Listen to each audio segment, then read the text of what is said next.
So, slide 2 here. Slide 2 here, we write a polynomial function given the zeros. Alright, so we're given zeros. So as soon as I know that, I list out and I say, alright, I've got x equals 2, I have x equals 1, and I have x equals negative 1. Then you need to do the opposite of whatever you see there. So if it's positive 2, I need to subtract 2 from x. That makes a factor.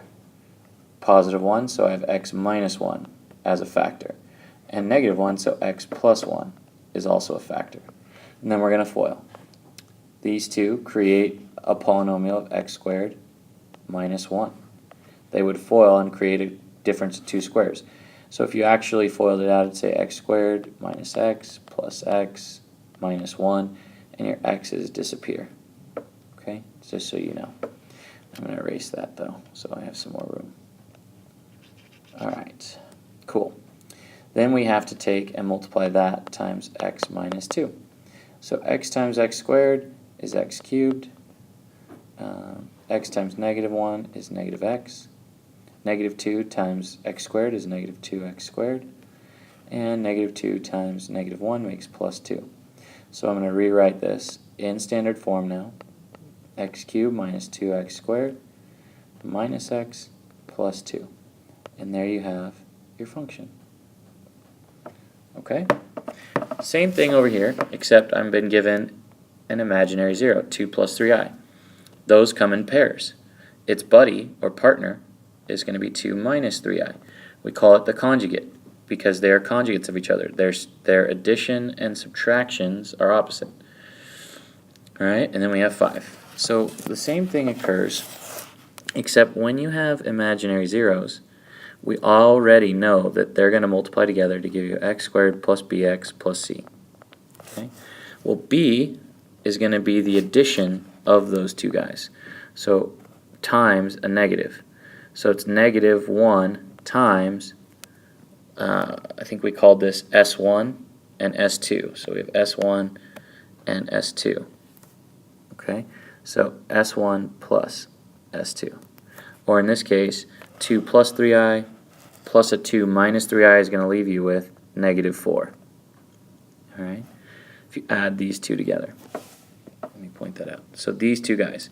2 plus 2 is 4. 3i plus a negative 3i made 0, so the i's went away. And then you multiplied it by a negative 1, so you got negative 4. Okay? Now 5 is going to create a factor just like it did in A there of x minus 5.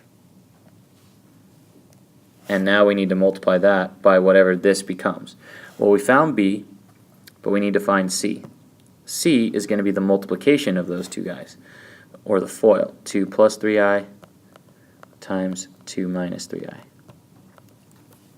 So you're going to end up with 4 plus 6i minus 6i minus 9i squared. So really you end up with 4 minus 9i squared, but I squared is negative 1, so you end up with 4 minus 9 times negative 1, or 4 plus 9, which equals 13. So our new guy is going to be x squared minus 4x plus 13. And then you have x minus 5. And then when we multiply those two together, we'll have our new function.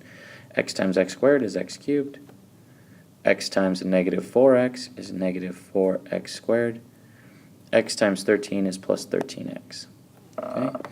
Then so we did this. We distributed, and distributed. Now we're going to do the same thing with the negative 5 to all three. Alright? So then we end up with negative 5x squared plus, oh, this should be an x, sorry, 13x, plus 20x minus 65. Alright? So when I add that through, I get x cubed minus 9x squared plus 33x minus 65. And that becomes our final answer. And now you have your function. Alright, very cool. So, we need to graph the given polynomial function, showing the x and y intercepts and shaping points. Shaping points refers to turning points or your max and min. Again, this is one we did in class, kinda. I think one of the zeros is a little different. But you have x plus 3, x minus 1, and x plus 2. Those all create zeros, or x-intercepts, of x equals negative 3, 1, and negative 2. So as soon as I see that, I need to zoom in here. So let's see. How do I zoom? That ain't it. We'll go back here. So we're going to go to negative 2 and plot a point.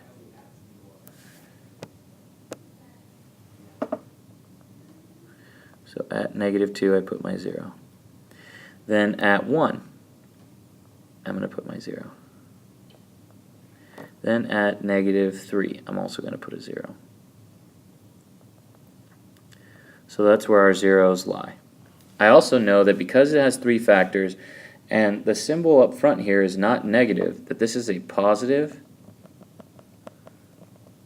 odd function.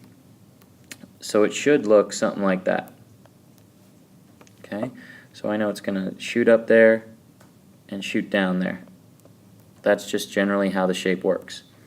Then if I plug in 0 for x, I end up with, let's see, 0 for this x, and this x is going to solve for my y-intercept. So that's one of the things I'm looking for. So if 0 goes in there, I get 3 times negative 1 makes negative 3 times 2 makes negative 6. So our y-intercept for this is going to be 0, comma, negative 6. That 0 is important because that 0 represents every y-intercept ever. It's always an x equals 0. So then I go down to 0, negative 6, 1, 2, 3, 4, 5, 6, and I place our y-intercept. Now I know this kind of comes down and at least hits there. I don't know if it's a min or max yet. So then I would go and I would plug this into my calculator and solve for my... So now I want to find my max. So you're going to use your calculator and calculate a maximum. And you'll find that you have a maximum at negative 2, negative 2.5, comma, we'll say 0.9 or 1. So right in between our two zeros, we've got something. Let's see if I can fit this in. So I know I come real short and then come back down like that. And then when you find your minimum, you're going to use your calculator again. Make sure your minimum is what it appears to be as our y-intercept, but I want to double check. So I'm going to go left bound, right bound, guess, and I'm right. Our minimum seems to be also our y-intercept. So 0, 6 would be a good min.